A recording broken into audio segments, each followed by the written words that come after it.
சனீஸ்வரன் அஸ்தமனமாக போறாரு. மாசி 24ஆம் தேதியிலிருந்து பங்குனி 28ஆம் தேதி வரைக்கும் அஸ்தமனமா இருப்பாரு. கடகராசி பொறுத்த வரைக்கும் 7ஆம் அதிபதி 8ஆம் அதிபதி 9ஆம் ஸ்தானத்துல அஸ்தமனமாகிறார். தகப்பனாருக்கு உடல்நிலை சரியில்லாம போறது, வம்பு வழக்குகளை சந்திக்கிறது, ஒரு வேலையில வந்து பிரச்சனையை சந்திக்கிறது, தொழில சின்ன இழப்பீடுகளை சந்திக்கிறது, கணவன் மனைவியோட கருத்து வேறுபாடுகள், காரியம் வந்து தாமதமாகிறது, அலைச்சல்கள் கொடுக்கறது, ஒரு இடத்துல வந்து பயணங்கள் அதிகரிக்கிறது, விரயங்கள் அப்படிங்கிறது மருத்துவ செலவுகள், இந்த மாதிரி பண்றது. 8ஆம் அதிபதினால உடல்நிலையும் கொஞ்சம் தொந்தரவு பண்ணும். ரொம்ப ஜாக்கிரதையா இருக்க வேண்டிய காலகட்டம் அந்த ஒரு மாத காலகட்டங்கள். எப்பவுமே சூரியன் பக்கத்துல நெருங்குற கிரகம் வந்து அஸ்தமனம் ஆகும். சனீஸ்வரன் அப்படிங்கிறதுனால அவர் கர்ம கிரகம், அவர் அஸ்தமனம் ஆகிறப்ப நிறைய வந்து பாத்தீங்கன்னா இழப்பீடுகளையும் சோதனைகளையும் அதிகமா செய்யக்கூடியது.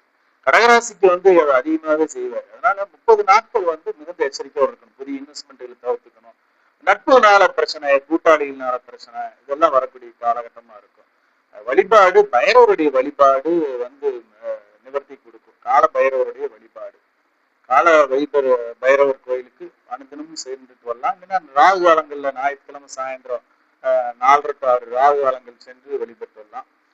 தேங்காயில தீபம் ஏற்றுறது, நல்ல நிவர்த்தி சிவப்பு தண்ணியில் ஏற்றுறது ரொம்ப விசேஷமா இருக்கும்.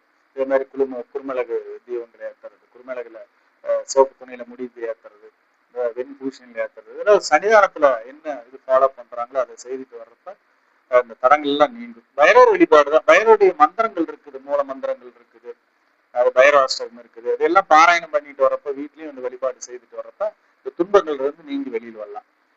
8ஆம் அதிபதி அஸ்தமனம் அப்படிங்கிறதுனால உடல்நிலை கொஞ்சம் கவனமா பார்த்துக்கணும். ஏன்னா உடலுக்கும் சோதனை வரும், மருத்துவ செலவுகள் இருக்கும், குடும்பத்திலும் தேவையில்லாத சண்டை பிரச்சனைகள், விரயம், இதெல்லாம் இருக்கும்.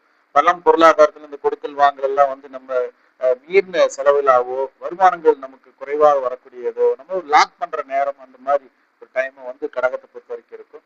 மிகுந்த கவனமா இருக்கிறது நல்லது. எப்பவுமே அஸ்தமனங்கிறது இருக்கிற இடத்தையும் சோதனை பண்ணும், அந்த அதிபதியும் அந்த அந்த அதிபதியினுடைய காரகத்தையும் சோதனை பண்ணும்.